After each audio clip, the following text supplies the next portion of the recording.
తెలంగాణ ప్రభుత్వం నిరసనలు వ్యక్తం చేస్తున్న బేఖాతర్ అనుకుంటూ 72వ ఎడిషన్ మిస్ వరల్డ్ పోటీలను నిర్వహించడానికి సర్వసన్నాహ సిద్ధంగా ఉన్నది.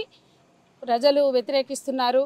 తెలంగాణ పోరాటంలో భాగమైన తెలంగాణ రాష్ట్ర సాధన కోసం అహర్నిశలు కృషి చేసిన మహిళా సంఘాలు ఇవాళ ఈ మిస్ వరల్డ్ పోటీలు మహిళల్ని అవమానపరిచేవిగా వాటిని రద్దు చేయాలని కోరుతున్నాయి. ఇంతమంది ఇవాళ తెలంగాణ మహిళలు కోరుకోకున్నా, మహిళల ఆకాంక్షల్లో భాగంగా అందాల పోటీలు లేకున్నా ఈ తెలంగాణ ప్రభుత్వం ఒక కార్పొరేట్ అవతారం ఎత్తి ఒక మార్కెట్ల విస్తరణ కోసం నిర్వహించే అందాల పోటీలని తలపెట్టడం చాలా బాధాకరమైన విషయం, అవమానకరమైన విషయం. ఇవాళ తెలంగాణ ప్రభుత్వం బాధ్యత లేకుండా వ్యవహరిస్తుంది అనడానికి ఈ అందాల పోటీల నిర్వహణనే. గత ప్రభుత్వం ఈ కార్ రేసుని నిర్వహిస్తే వ్యతిరేకించే ఈ రేవంత్ సర్కారు ఇవాళ ఏ కారణం చేత అందాల పోటీలను నిర్వహిస్తుంది అని మేము ప్రశ్నిస్తున్నాం.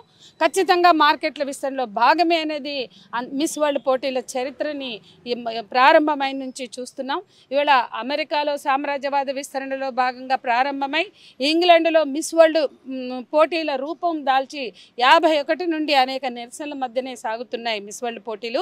ఇవాళ మేము ప్రశ్నిస్తున్నాం. తెలంగాణ సంస్కృతి అని మాట్లాడతారు, భారతీయ సంస్కృతి అని మాట్లాడతారు.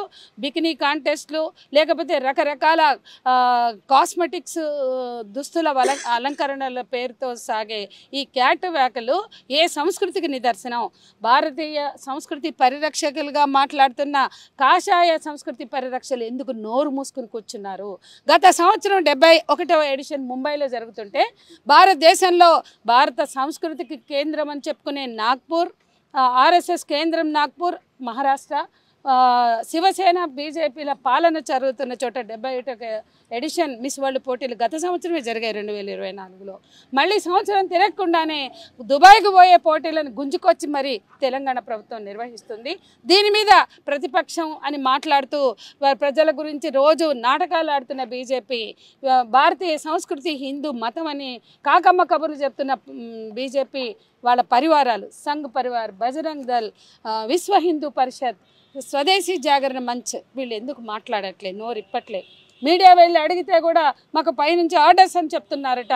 ఇప్పటి వరకు ఒక్క ముక్క కూడా మాట్లాడని విశ్వ హిందూ పరిషత్ గతంలో 96లో కనీసం వాళ్ళు స్వదేశీ జాగరణ మంచి వాళ్ళు 96లో బెంగళూరులో జరిగిన అందాల పోటీల్ని వ్యతిరేకించారు.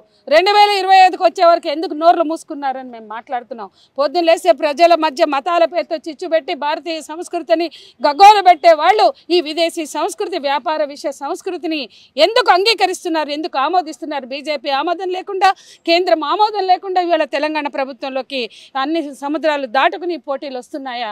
ఖచ్చితంగా కేంద్ర రాష్ట్ర ప్రభుత్వాలు నిర్వహిస్తున్న పోటీలుగానే భావించాలి. వీటిని రద్దు చేయాలి. ఇది మార్కెట్ల విస్తరణ కోసం మరో ప్రయోజనం లేని పోటీలు తెలంగాణ మహిళలు కోరుకుంటున్నవి కాదు. అదే సమయంలో ఇవాళ మహిళల ఉపాధి లేదు. పెన్షన్స్ అట్లా ఒంటరి మహిళల పెన్షన్స్, లేకపోతే వృద్ధుల పెన్షన్స్, ఇవాళ తెలంగాణ అభివృద్ధికి ఇచ్చిన గ్యారంటీలు ఎక్కడ పోయినాయి, హామీలు ఎక్కడ పోయినాయి? కోరుకొని అందాల పోటీలను ఎందుకు రుద్దుతున్నారు? వీటి కోసం కోట్ల రూపాయలు ఎందుకు ఖర్చు చేస్తున్నారు? ప్రజాధనాన్ని దుర్వినియోగం చేయడం, కార్పొరేట్ పాలన కొనసాగడంలో భాగమే ఇవి. వీటిని రద్దు చేయాలనేది మేము హైదరాబాద్ బ్రాండ్ ఇమేజ్ పెంచడానికి అని చెప్పేసి ప్రభుత్వం చెప్తున్నారు. ఏం చెప్తారు? హైదరాబాద్ బ్రాండ్ ఇమేజ్ పెరగాలంటే అంతర్జాతీయ క్రీడలకు కూడా వేదిక చేయొచ్చు. ఏసియాడ్ నిర్వహించమనండి, దమ్ముంటే ఒలింపిక్స్ నిర్వహించమనండి.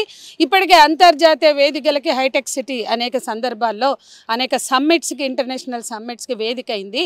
అప్పుడు తెలంగాణ చేనేతని, తెలంగాణ హ్యాండీక్రాఫ్ట్స్ని, తెలంగాణ పిండి వంటల్ని ఎందుకు మార్కెట్ చేయలేదు? ఇవాళ అందాల పోటీలకు దేశానికి ఒక అందగత్తె, 140 దేశాల అందగత్తెలు భారతదేశంలోకి హైదరాబాద్లోకి రాగానే హెరిటేజ్ ఎట్లా గుర్తింపు వస్తుంది? చార్మినార్ ఉన్నప్పటి నుంచి తెలంగాణ హెరిటేజ్ గుర్తింపు ఉన్నది. ఇవాళ తెలంగాణ హ్యాండీక్రాఫ్ట్స్ కావచ్చు, చేనేత కావచ్చు, నిర్మల్ బొమ్మలు కావచ్చు, అనేక కళాఖండాలు కావచ్చు, ఇవాళ తెలంగాణ హెరిటేజ్కి ఆనవాళ్ళుగా ఉన్నాయి. కొత్తగా ఈ అందగత్తలందరినీ పిలిచి అందాల ఆరబోతలతో, క్యాట్ వాకులతో మాత్రమే తెలంగాణకు గుర్తింపు వస్తుందంటే అంత అమాయకులు ఎవరు లేరు. ఇది ప్రజల్ని ఫూల్స్ చేయడం తప్ప మరొకటి కాదు.